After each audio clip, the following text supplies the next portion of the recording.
आहे तब्येतीची विचारपूस झाली, या व्यतिरिक्त राजकीय काही चर्चा झालेली आहे? गेल्या 5-6 दिवसापासून आमचे नेते एकनाथजी यांची तब्येत खराब होती. आपणही बघितलेलं आहे. त्यांना थ्रोट इन्फेक्शन आहे, त्यांना टेम्परेचरही आहे आणि त्यामुळे तब्येतीची विचारपूस करण्यासाठी मी खास करून या ठिकाणी आज आलो होतो. तसं 3-4 दिवसापूर्वीच मी वेळ मागितलेली होती, पण ते गावी निघून गेलेत. त्यानंतर माझा त्याचा संपर्क झाला नाही. पण आज मुद्दाम म्हणून मी तब्येतीची विचारपूस करण्यासाठी या ठिकाणी आलेलो होतो. काय बैठकीसंदर्भात काय चर्चा झाली का? राजकीय काही चर्चा झाली आहे का? कारण युतीमध्ये सगळं अलबेल आहे, अतिशय व्यवस्थित आहे. आमच्यामध्ये कुठेही मतभेद नाहीत. मला वाटतं 3 दिवसापूर्वीच एकनाथजींनी त्या ठिकाणी पत्रकार परिषदही घेतली. आपल्या समोर सांगितलं, त्यांनी अगदी स्पष्ट सांगितलेलं आहे. त्यामुळे मला काही नवीन सांगण्याची गरज नाही आहे. त्यामुळे ज्या सगळ्या काही कंड्या पिकवल्या जातात, अफवा येत आहेत की यांच्यामध्ये कुठेतरी मतांतर आहे, मतभेद आहे, असं कुठेही नाही. एकनाथजी या बाबतीमध्ये अतिशय त्यांचं मत प्रामाणिक आहे, स्वच्छ आहे. सगळी 5 तारखेची आमची तयारी सुरू आहे आणि मला असं वाटतं की ते स्वतः उद्यापर्यंत त्याची तब्येत जरा बरी होईल. त्यानंतर काही ते बैठकी घेणार आहेत. शासकीय काय असतील ते करण्याचं सध्या ते काळजीवाहू सरकार म्हणून काळजीवाहू मुख्यमंत्री पण आहेत. त्यामुळे ते बैठकी घेतील आणि ज्या सगळ्या गोष्टी सगळ्या बाहेर येत आहेत सूत्रांकडून आपल्या, तसं कुठेही मतभेद आमच्यामध्ये नाही.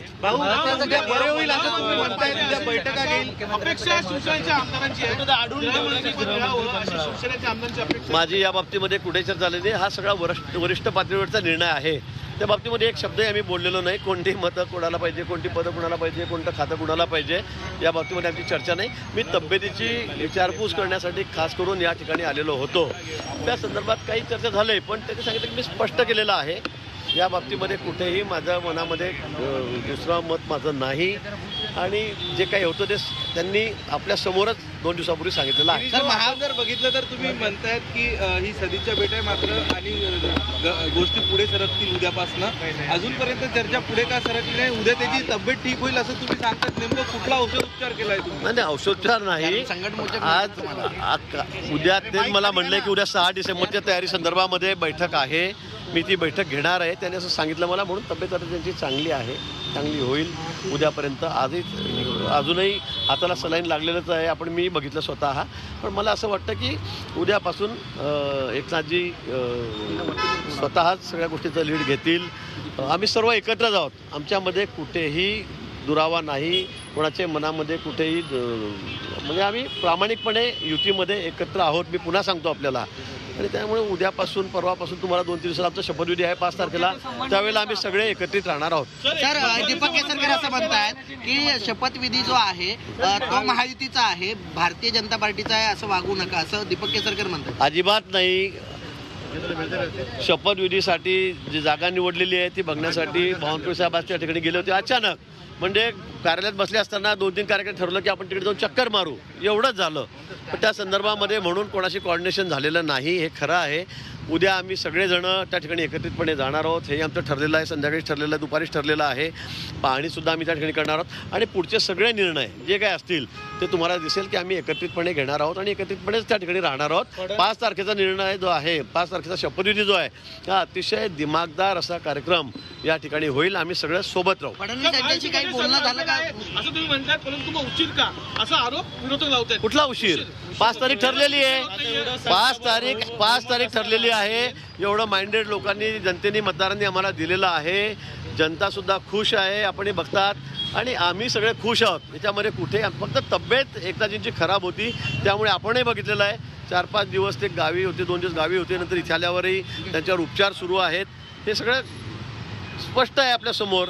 त्यामुळे इथे कोणामध्येही आमच्यामध्ये मतमतांतर नाही. फडणवीसांना फोन लावून दिला का त्यांच्या बातचीत करण्यासाठी? मला वाटतं फडणवीस साहेब आधीच त्यांच्याशी तब्येतीची चौकशी त्यांनी केलेली आहे. राजकीय काय बोलणं झालंय? फडणवीस साहेब त्यांच्याशी तब्येतीची काळजी घ्या, तब्येत कशी आहे म्हणून मला वाटतं विचारपूस, माझ्या माहितीप्रमाणे त्याची विचारपूस झालेली आहे आधीच. मात्र अमित शहा असतील, मोदी असतील, हे देखील शपथविधीला येणार आहेत. काय वाटतं एकंदरीत सगळे येणारे एक दिमागदार कार्यक्रम शपथविधीचा आमचा या ठिकाणी होईल आणि त्यामध्ये सगळे नेते या ठिकाणी देशभरातले सुद्धा या ठिकाणी शपथविधीला येतील आणि आम्ही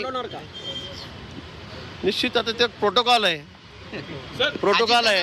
अजितदादा दिल्लीला गेले होते या संदर्भात मला कुठलीही माहिती नाही. दिल्लीला बैठक होणार नाही होणार. मी फक्त तब्येतीची विचारपूस करण्यासाठी या ठिकाणी आलो होतो. दिल्लीला बैठक होणार नाही होणार, कोणती खाती कोणाकडे राहणार, कोण मंत्री राहणार, या बाबतीमध्ये कुठलीही चर्चा आमची झालेली नाही. खाती वाटप अंतिम टप्प्यात आले. मला काही या संदर्भात माहिती. मी छोटा कार्यकर्ता आहे. या संदर्भामध्ये आमचे वरिष्ठ नेते देवेंद्रजी आहेत, अजितदादा पण आमचे आहेत, सोबत आहेत, एकनाथजी स्वतः मुख्यमंत्रीच आहेत आजही, आणि मला वाटतं ते तिघी निर्णय करतील आणि त्यानंतर वरिष्ठ पातळीवर दिल्लीला हा सगळा निर्णय होईल. संकटमोचक म्हटलं जातं. अगदी अतिशय आपण बघितलं जवळपास 1.25 तास आम्ही दोघं जण गप्पा करत होतो. अतिशय खेळीमेळीच्या वातावरणामध्ये चर्चा झाली. गेल्या आम्ही 2.5 वर्षामध्ये किती कामं केली, कशा पद्धतीने आम्ही रात्रंदिवस मेहनत घेतली, त्याचं फळ आम्हाला कसं मिळालं, या सर्व बाबतीमध्ये आमची चर्चा त्या ठिकाणी झाली. कुठेही आमच्या मनामध्ये किंतु परंतु या बाबतीमध्ये नाही. आणि म्हणून आता पुढचेही 5 वर्ष आम्ही तिन्ही पक्ष, सगळी आमची महायुती, घटक पक्ष, आम्ही सोबत काम करणार आहोत. आणि राहिलेले सर्व जे उर्वरित प्रकल्प आहेत, कामं आहेत, जे सुरू आहेत, जी नवीन काही करायची आहेत, ती आम्ही अतिशय वेगाने करणार आहोत. केंद्र सरकार आमच्या सोबत आहेत, मोदीजी सोबत आहेत, अमितभाई सोबत आहेत. त्यामुळे त्याच्यामध्ये कुठेही खंड पडणार नाही. भाजपचे संकट मोचक म्हणून आपल्याला पाहिलं जातं, त्यामुळे जेव्हा तुम्ही जाता कुठेही तेव्हा तो प्रॉब्लेम नेहमी सॉल्व्ह करता. असं काही घडलं का आज? आजची चर्चा नाही, कुठेही हा प्रॉब्लेमच नव्हता. खरं म्हणजे मी फक्त तब्येतीची चौकशी करायला या ठिकाणी आलो. अतिशय 1-1.25 तास आमची खेळीमेळीच्या वातावरणामध्ये या ठिकाणी चर्चा झाली. कुठेही एकनाथजींच्या मनामध्ये कुठेही किंतु म्हणजे इतका ब्रॉड हार्टेड माणूस या ठिकाणी एकनाथजी, मी त्यांना आज नाही, मी 30 वर्षापासून बघतोय, कारण मी आणि ते सोबतच विधानसभेमध्ये या ठिकाणी मी आहोत. त्यामुळे मी त्यांना चांगलं ओळखतो, त्यांचा स्वभाव मला माहीत आहे. त्यामुळे अशा छोट्या मोठ्या गोष्टीमुळे ते रुसले आहेत, रागावलेले आहेत, चिडलेत असं अजिबात होणार नाही. परवा त्यांनी ते स्पष्ट केलेलं आहे.